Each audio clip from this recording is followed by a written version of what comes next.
Animal Crossing New Horizons has been out for over 5 years at this point, which is a fact that blows my mind every single time. And for nearly 4 years of that time, we haven't gotten a single major update for New Horizons, which leaves Animal Crossing players old and new in an interesting position. So I wanted to try and give some of my advice for Animal Crossing players in 2025, whether you're new to the game or you're returning, or you've never gone anywhere but you're still looking for some advice to start enjoying the game again. I can't begin this video without giving a huge thanks to LexPlay who inspired this video. It really got me thinking, and I've gotten so many comments as well asking to do something like this, so a huge thank you to them. I really enjoyed their video and I'll link it so you can check it out too. Now, a lot of people have actually been returning to Animal Crossing New Horizons in 2025.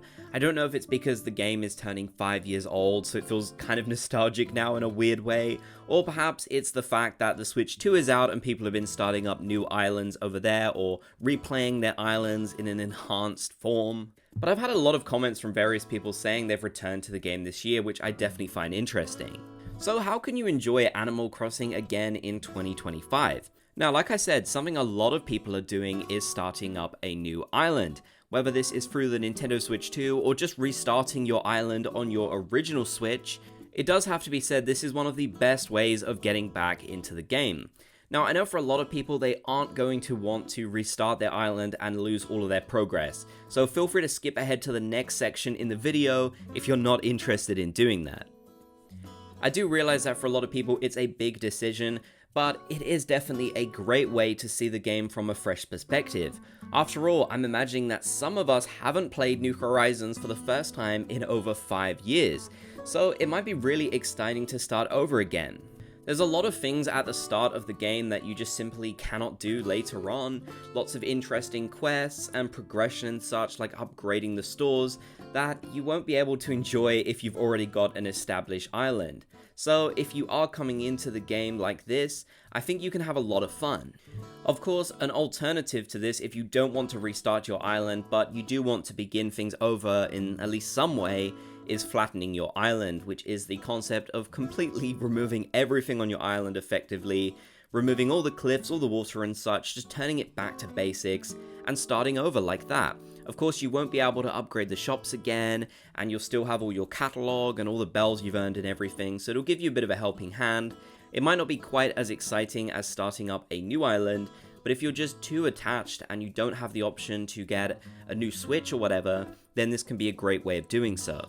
I do tend to find that a lot of people who restart their islands who have already been playing New Horizons a ton tend to get a little bit in and then they get bored because they've already played the game so much, and even starting over can't make it a totally new game, even if it does feel a bit fresher. So I'd say if you've already been playing New Horizons a lot recently, it might be safer to try flattening your island first, just so you don't lose absolutely everything.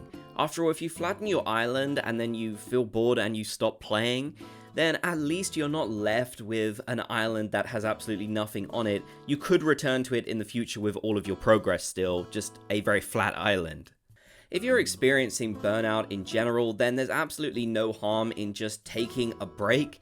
You don't have to play Animal Crossing New Horizons, and maybe you could find other ways to consume Animal Crossing content and live through what other players are doing instead of playing yourself. Or you could just take a break from Animal Crossing completely. Maybe I shouldn't be giving that advice, as of course I want you here and I want you to enjoy the videos too. But there's nothing wrong with taking a break from things that you enjoy sometimes if you feel like you're not enjoying them as much.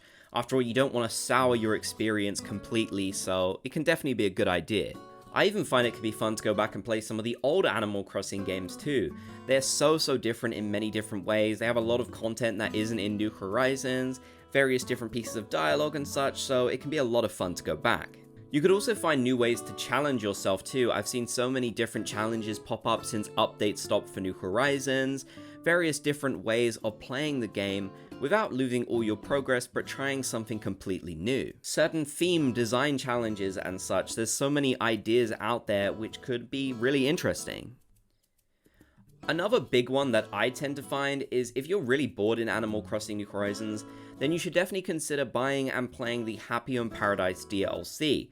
This is basically your own space to decorate and design as much as you want, so if that is something that you enjoy, I really recommend that you get it. Not only will it give you a whole bunch of cool features for your own island, but it's got a really cool sense of progression in it where you build up the island.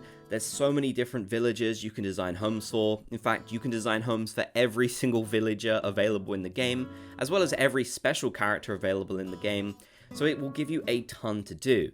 Of course, you will have to actually enjoy designing in order to really want to do this, but if you do, then I think it's an absolutely fantastic idea. I also love so many of the different really cool items that you can collect as well. This DLC really is fantastic, and a lot of people credit it as getting them back into New Horizons when they're feeling bored or burnt out, so I recommend you do it. Now, this section is for advice for new Animal Crossing players if you are new to the game. Now, one thing I do want to say is I have made many different videos on my channel which effectively go over some tips and tricks that I wish I had known sooner. And without making this about just advertising my own other videos, I would definitely recommend checking some of those out. If you go onto my channel and you go to the Animal Crossing Tips and Tricks playlist, you'll be able to see some of them, and I think they're a great way of getting started with the game and learning a whole bunch of cool new stuff that will make the game a lot more fun. I really liked in Lex Play's video where she mentioned a great way for new players to really enjoy the Animal Crossing experience in 2025 is to join a community. I really recommend that you do this and you find some other Animal Crossing fans to play with as well. There are still so many people out there who want to trade items, trade villages, do island tours, all kinds of stuff like that. There's also all the dream suites that you can visit of people's islands, something you will unlock as you get further into the game, which is basically where you can view offline versions of other players' islands by using their dream codes. So being involved in the community, and that's something that I feel like makes the Animal Crossing experience so much more enjoyable, especially when we don't have the community excitement of things like new updates and such. It does make me sad that for anyone who has joined us in the most recent years won't have gotten to experience the excitement of New Horizons updates, but then you do also have the benefit of the fact that the game is actually complete and all the content is there available for you to enjoy. You don't have to worry about designing your island a certain way, then a whole bunch of new items come out. Everything is as it's supposed to be in New Horizons currently, so that's definitely good.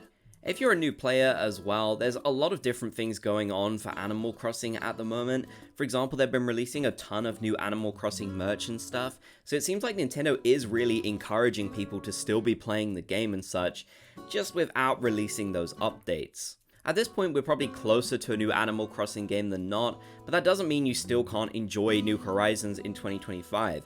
The game has a lot to do. Personally, I have over 3,000 hours, and I know people who have way more than that. So this game does have a lot to offer, and I absolutely think it's still worth playing in 2025. So I hope you enjoyed some of my advice for Animal Crossing players. Once again, I want to give a huge shout out to Lex Play who inspired this video, and for all you commenters as well who have been asking for it. So in the comment section down below, leave some of your advice for Animal Crossing players. What would you like them to know? What are some things that you wish you had known sooner that other Animal Crossing players will definitely want to know about? If you made it to the end, be sure to comment Bob's Gang so I know you did. If you enjoyed, leave a like and subscribe and turn on notifications for more.